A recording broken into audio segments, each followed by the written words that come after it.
Hold on. Let me take a sip.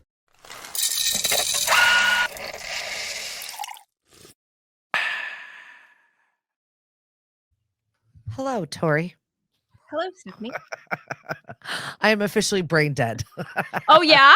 Oh, yeah. I have like 1 day left before I can like leave here, and I'm very excited for it. And then my son throws in Mom, I got a basketball game on Friday night. That would have been helpful to know when I was organizing my week. Sucks. I know. Okay. Yep. So that just pushes us all off of our plans for an extra 12 hours. It's fine. I'm fine. Everyone's fine. Is he any good at basketball? He's okay. I mean, it's Well- it's the freshman team.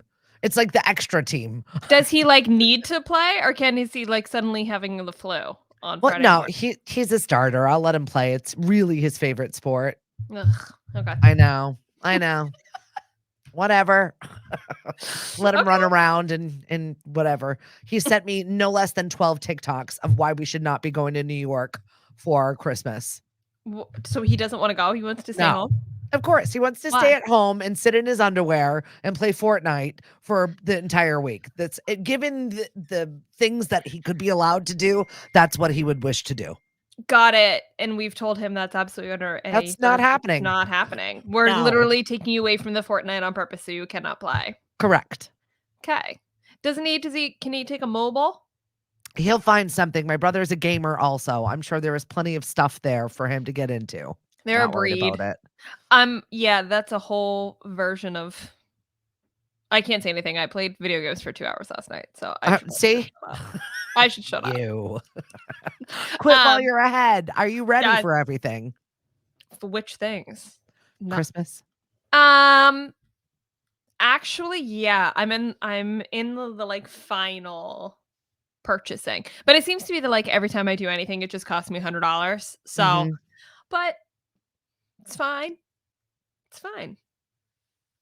I mean, Are you splitting your time with as boyfriend, not boyfriend? How are we easing him into family situation? We're not. Okay. No, we're not. That's the answer to that. There's Gotcha. no. I don't know if I would do that if he was boyfriend and not boyfriend, not boyfriend. Like I think that's like listen, I feel like all right, I'll get real.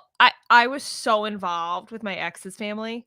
Yeah. Not like my big ex. Like I've dated people since then, but like we were so ingrained, and I spent Christmas Eves there and Christmas nights there. And like the reality is like I just don't want to do it again until someone decides they want to be like a permanent fixture in my life. I just don't feel like opening myself to that, especially on a day that I think should be about family and should be so self-reflective and so independent. Totally. I think And that's fair. Yeah, I didn't do it for Thanksgiving either. Like I just feel like I'm trying to give myself space and time, and if the relationship gets there and develops to a point where we decide to spend holidays together, then great. But in the meantime, like no, I'm going to do my own thing and focus on my family and yeah, and just keep myself centered and not we haven't done the family thing yet, which is great for me. Like I think I'm just like gun shy on all that stuff. Yeah. Now we'll revisit that in 2024. Yeah. Let me get a few more months under my belt and then right. See what happens. I think this is just like a reflection. I talked about it with my therapist. Like this is just a reflection of trauma, right? That I like don't want to deal with any of this. And she's like, yeah. Like, okay. Okay. But that's okay. No one says you have to like go marching into the family business. Like if it happens, let it happen organically, and you don't need to be like stressing out about it. There's enough going on in the world. Totally. And I'm like doing little things. Like they know I exist. They know he's seeing somebody. So I like bake cookies or I bake pie or whatever. Like I'll send something so he can bring some stuff. I'll do something so he can like bring some stuff to his family. But no, I don't really want to deal with them yet. And I don't want him to deal with me yet. And no. All right, we're not there. Not there. Not there yet. It's fine. He's not even a boyfriend. I know. Yeah, it's a very weird dynamic. We'll see how that changes in the new year. I'm curious also. Excited to see how it changes in the new year. I don't know. All right. We ready to get into what's roasting? Yes. Do we have weird news today too? We do, which is like we're going to start weird and end weird, and there's going to be some normalcy in the middle. So I figured as we're like going through this episode, I was like, okay, this is crazy. Wait, this is crazier, but not. So let's just jump in, shall we? Okay, We'll let's start go. in the 90s. We'll start with Vanilla Ice, who all of a sudden decided to share with everybody, yeah, I partied with Pablo Escobar. Ignorance was bliss in the 90s. Then he was talking about how like he got money, had like an actual relationship with Pablo Escobar. You can't be that ignorant to that, even in the 90s, right? I feel like it's just like there's the cool party. Maybe he was hired as entertainment. Like, how do you find yourself in Pablo Escobar's company, right? He was How do you kind of not that one hit wonder of the 90s, how do you not know what's going on when you're in Pablo Escobar's company is the better question. How ignorant can you actually be? right? He was along for the ride and nobody was telling him not to. I feel like Vanilla Ice is such an interesting human being for Yeah. who he is. I mean, first off, his last name is rough. It's Van Winkle, which is just, It's so random. I know. So Robert Van Winkle is his real name, and now he's got a DIY show and he does home improvement. So we've gone from partying with Escobar to I do home improvement stuff Yeah. now Uh, because I needed to calm down. I like it's hard because I wasn't really like aware in the 90s. Like I know all these characters, but I don't have like real life context Yeah. to any of this. Was that like his like era? Ice Ice Baby. I mean, it Dun, fits dun, the dun, dun, narrative dun. That's all I know. That's it. with, Like, did he do with anything else? Escobar. Okay. No, no, we didn't. And on to more information we really didn't need to have is the Shocking. Jersey Wait, Shore. wait. I was gonna say, is it somebody's sex life or is it somebody's It's relation? all of the life. Ugh. It's all of the life. The situation details MVP orgies, drug-fueled Oh parties. yes. He's got a new book coming out, and yes, his co-stars did know that it was coming out, but they said, and I quote, "At a minimum," or he said, Mike the Situation, by the way, is whose book this is. "At a minimum, I had threesomes every night," he writes in his book, before detailing hookups involving Vinny and Polly, joining the Mile High Club and not being able to perform due to his drug use. He said, "There's no sexual situation Mike the Situation leaves unturned." And his new memoir, Reality Check, making the best of his situation, how I overcame addiction, loss, and prison. It seems like you were having too much fun. You had to go to jail. Well, the best part was he went to jail for tax evasion. He didn't go to jail for any of these things. He didn't go to jail for being in trouble with any of this shit. My brain is like wrapping itself around that. You have so many threesomes. It's just gross to me because he invited us into his relationship with his current wife, and they're Yeah. having another baby. And I feel like you wanted to, like, I get everybody needs to make some money, and this is how you think you're going to make this money right now for your family. However, you're sharing all of that. And maybe that's a big part of addiction is when you are in treatment. Yeah, but it also is a little bit of I wonder how his wife feels I about would it. be And disgusted. yeah, and like first of all, they had to have had all those conversations privately, right? Like, here's where my past is. Here's what I experienced. Here's what I did. She has to like get through the emotional process of knowing that he was involved in all of that and to that much of a degree. And And then she that was he is, also in his life. They were like they went to high school together. They've been together on and off for a really, I don't, really long time. yeah, I don't know if as a partner, like if I found out, like if I found out boyfriend was having threesomes every night, I don't know if I could do it. Like from a character standpoint, but maybe her values are different or Yeah. I don't know. I think for me the next piece is like the publicity of it. Yes. It being okay with the fact that your partner, your man, the person that's supposed to stand by you is like coming out with all of these details. I feel like it'd be a little bit of like we could close that chapter. We could be done Yeah. there. Right. But you know what's going to happen. And I feel like it's going to put a strain on their relationship because you know there are going to be opportunistic people that they were involved with looking to also cash in on that side. Like Oh, for sure. he's kicked open this door. We're going to have the conversation. Are you the girl? Were you one of the 87 girls? How crazy did it Ugh. get? Like, you know, where were you on like this number? How wild did it get?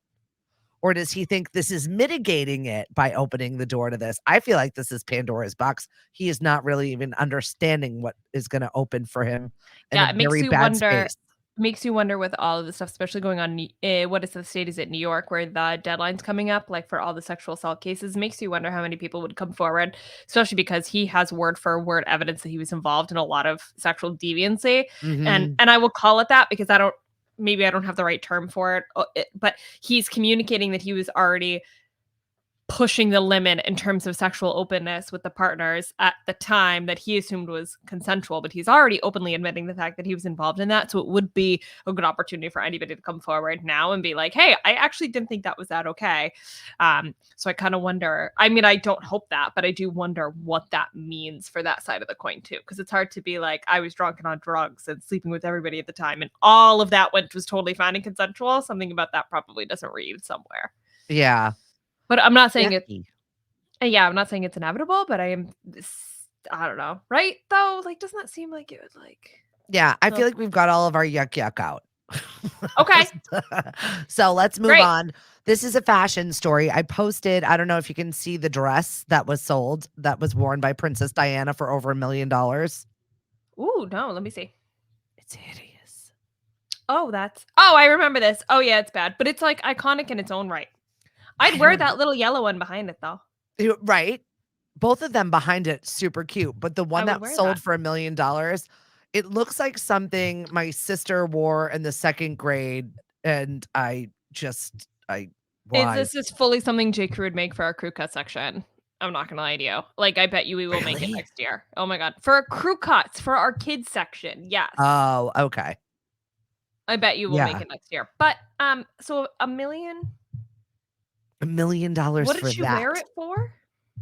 A ballerina length evening dress described as sweet and sophisticated. Oh no. Worn at least twice by Princess Di in the mid 80s. 80s. Mm-hmm. It looks like it's like velvet with blue stars all over Yep. it. It's like kind of a constellation, but the drop waist for me is where you lose me. If it was a regular waist, I might be able to get behind it, but it's very 80s with the padded Oh yeah. shoulders, We're talking with shoulder the pads, blue drop waist. organza. Yeah. Big bow. Organza, Super. I think that's velvet. Blue Yes. satin with the organza tiered bottom and the bow on the hip. It's a lot for Yeah. me. Mm-hmm.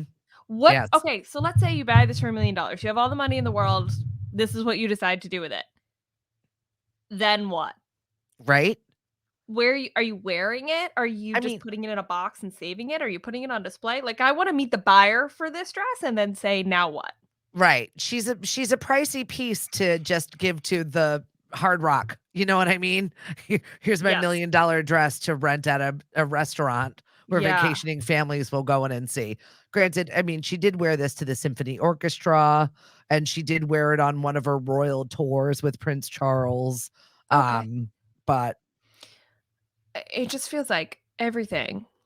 And I wonder if Kate Middleton's stuff will be the same way, right? Like everything she's worn or has or whatever is going to get like archived and tagged and then sold, donated. sidebar, apparently the family's Christmas card was severely photoshopped to the point where Louis was like missing a finger in one of the photos. We can talk about this. Okay, I saw it. I saw the picture. I analyzed the picture. I zoomed in to see it. I don't think he's photoshopped. Really? I think he's a little kid with like an awkward hand position. Interesting. Because his fingers are split and his thumb, like his pinky is hidden. I don't know how to describe it. It's like his hand is like. I think he was giving the finger and they tried to get rid of it. It looked like he was holding up the middle finger because that's the one that's missing. No, I think that he was like this with it. And they were like, we can't have that. I think he was a little kid that was like gripping the chair weird and nobody caught it. The photographer didn't catch it and then they just caught it afterwards. It was already blown up. And it was like, well, he's a little kid. It's too late now. What are you going to do? I know.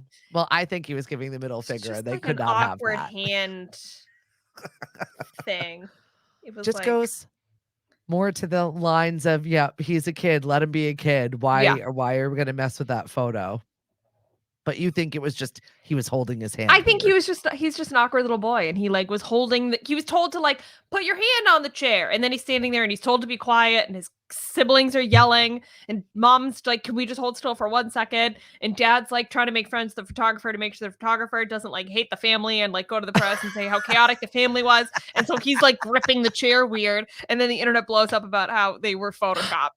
Like I think it was just like normal family chaos that got misinterpreted by Photoshop. Totally could be. Totally could be. We had good news today from Big Bang Theory's Kate McCucci announced that she's cancer free. Very wow. lucky. I know she doesn't have to do any other treatment, but it's kind of crazy that someone who has never smoked, never environmentally around that kind of thing, kind of grew up a little bit in the country, a little bit in New Jersey, but also Pennsylvania, in Nazareth, Pennsylvania, and, gets lung cancer at such a young age. Yeah. Well, it just goes to show you, like, cancer doesn't discriminate. Yeah. No, and it's just really, it's strange. But she's home free. She's ready to live the rest of her life and in remission, and I'm sure they'll keep a close eye on it. And yeah, I know. That is good news, and she doesn't have to have any further treatment, so I'm happy for her on that front. That's huge. Lung cancer is sketchy. Super scary also. It's not like regular situation where you can just go there are new lungs. So many stories. Okay, let's keep going. Okay. I know. Well, there's new shows, so I want to talk about the fact that I cannot stand Fred Armisen. Have we talked about this before? No, who is that? Fred Armisen plays Uncle Fester in the new version of Wednesday. Okay, yes. Got it. So he's been an SNL alum. He's had a bunch of shows that I just don't get his comedy. And every time he does a skit, I just don't find it funny. It's I feel one of that those way with the entirety of SNL, so I get it. See? Exactly. So he's getting his own spin-off from Wednesday, and I don't know. Okay. But the writing of Wednesday was superb. It really was. So I have a little bit of faith in it. Like, I agree with you about him. Yeah. But I have full faith in that franchise because I think they did an incredible job. Although how much was them and how much was Jenny Ortega, we don't know.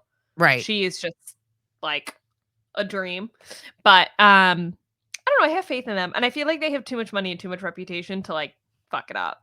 That's fair. Although, don't let Fred Armisen write anything and you'll be fine, everyone. Just make sure he follows the script and it'll be fine. Mm-hmm. Yep, exactly. Okay, so this script, I'm just still questioning and scratching my head at. There's a new movie out right now that has been dubbed the worst ending of a movie of 2023. It is on Netflix currently. It's Julia Roberts, it's Ethan Hawke, Kevin Bacon's in it, Mahershala Ali is in it. Bad of a movie and an ending if your cast is that star-studded. Well, because that's what happens when you put too many stars in a movie. It's guaranteed to be a bad movie. Really? You think so? I really feel like the more stars. What about Love Actually? Well, we'll talk about Love Actually. That is part of my weird news. Okay. But that is a different situation. That's iconic. Well, how do you know it? Where's the tipping point between bad and disastrous to iconic? I feel like how do you know when you put in that many Love Actually, a lot of them weren't superstars yet. They became after. Okay. Whereas these people are all like A-list celebrities already. Okay. What about one of my favorite movies of all time that I think is one of the like most star-studded casts? Bewitched, the movie with Will Ferrell. It was okay. Oh my God, that movie's the best movie. I love that movie. I do not feel that, but that's okay. It might be a generational separation. I love that movie. It's like my comfort movie. Really? Yes, by far. Maybe I have to give it another whirl. You got to give it another shot. It's so cute. Maybe it's my content rec. Oh, JK, it's Wednesday. Well, right. I'll save that for Friday. Anyway, go back. We've been all over the place. I don't know where we are. I don't know what time it is in the day. I do have to confirm though. I feel like it was a pretty bad ending, and apparently it's a deviation from the novel. So now I kind of want to watch the novel. What movie is this? I mean, read the novel. It is called. Why did I delete it? Is that the new one that came out? Yes. About the Indian reservation? Is that right? No, it's like the universe is the world is ending, basically. What was that other movie that just came out based on my grandmother screaming at the television because she told me to read the book and I didn't get a chance to yet. Some movie about murder on an Indian reservation, and then I think they're making into a Netflix something. But I think It was that has another star-studded cast. Leave the World Behind was the name of this one, and you can leave the ending behind. I will tell you that right now. Okay. You said World is Ending movie. Are any of those movies ever good though, regardless of who you put in it? No. No, I don't know. Independence Day was good. I don't know which movie you were talking about with the Killers of the Flower Moon. Yes, that's the one. All right, there you go. Whew. All right, Okay, so glad we new figured stuff that to out. watch. Regardless, we're so excited that the writer strike is over. I think we're really needing it. And if that's the end of the writer strike, then it needed to end. Yeah, and I'm happy to see like normal people back on talk shows and not just like a plethora of like comedians and podcast hosts. Like they had way too much airtime for Yeah. the career that they have. So I'm happy to see like actual people of note back on shows like Kelly that are now back on my Instagram feed. Thank you. Thank you for that. All right, so let's talk about things that are not so atypical, I guess. Alec Baldwin, for instance, being escorted by the police after fighting somebody at a pro-Palestinian rally in New York City. I'm shocked. These are normal things. Robert Pattinson selling his home because he's basically nesting with Suki Waterhouse. She's got a big fat rock. They're expecting a baby. He got they're rid of his engaged. bachelor pad. Yes. So like all of these things are like normal, nice, cute, fun. That is cute. Why did he have Right? to sell his house though? She's like very pregnant. You'd think that he would have dealt with that earlier. Well, it's listed and he sold it for $3 million, which seems like a small amount of money. Feels cheap. Right? Could he not have afforded anything different after Twilight? Is that why he's mad at that series? Because he didn't make enough money? No, I think it was his little bachelor crash pad. And that he was like, okay, I'm not going to have any more hookups over here. It was like a pool in a 1-bedroom flat. Like there was no need for him to have this. He must own multiple homes. I'm sure he does. Apartment. Yeah. So maybe he just needs the cash. Maybe. For all those binkies and diapers. Maybe he just needs the money. Or maybe they're just getting a mega mansion together. Either way. Maybe he's not getting hired for any movies because he trashes the one he was in, so nobody wants to hire him, and now he's got to sell his pad to make some money for the goddamn baby supplies. All right, I'm reaching. I'm just saying. This is Tori's story, and she's sticking to it. All right, like our weird news does have to do with Love Actually. Oh. So the woman who lives on the street made famous by Love Actually says tourists just walk into their homes. Could you imagine? So the residents of that entire street in London made famous by the movie. They said it's really, really frustrating, especially when people just brazenly walk in their homes like it's a museum. How do people think that's okay? It's not. I don't know. I guess St. Luke's Mews in Notting Hill was once used for the most iconic scenes, and that and Keira Knightley and the cue cards. And basically a woman who lives in the pink house used the cue card scene for not wanting to give her name, but said she was unaware of the property's past famousness when she just walked in. You definitely did. When she just walked in the house casually without knowing where it was from? Yeah. Well, then you're breaking and entering. Another woman said, I must have one of the most Instagrammable homes in London. I get a lot of people doing guided tours to come and look at the house. She said, I should start charging them. I tried to make a good thing out of it by putting out a charity box for people that wanted to take a selfie. But apparently they've just been destroying it like it's Disneyland. Rude. I know. Okay, people are savage and terrible. So I feel like that's a nice little lesson to you. Just because it's in a history book or a cool place, if it's a private residence, you should probably be respectful of other people's property, like the community garden in the area or the other neighbors in the town. We have a few of those in Salem too. People take pictures all the time in front of the houses that were in Hocus Pocus. We also have that on the Cape. I mean, to a lesser degree in Provincetown, but a lot of people are very inappropriate when it comes to where you want to take photos. There's a time and a place. But never in my entire life have I thought to walk into a stranger's home because it was in a movie. Is what's bizarre. Like, oh, it was in a movie, so it must not be real. Let me just let myself in. Is this a soundstage? No, it's a real home. Crazy. It's not the Brady Bunch house. Oh my God. All right, I think that's all we got. That's it. So get perky with us Monday, Wednesday, and Friday. Looking forward to Friday's episode. It'll be our last for the year, right? Last for the year. And then a little bit of a break, and then we'll come back for season 5. Insane. Crazy. All right. We'll talk to everybody on Friday. Wait, follow us on Facebook, Twitter, and Instagram. Bye. Bye.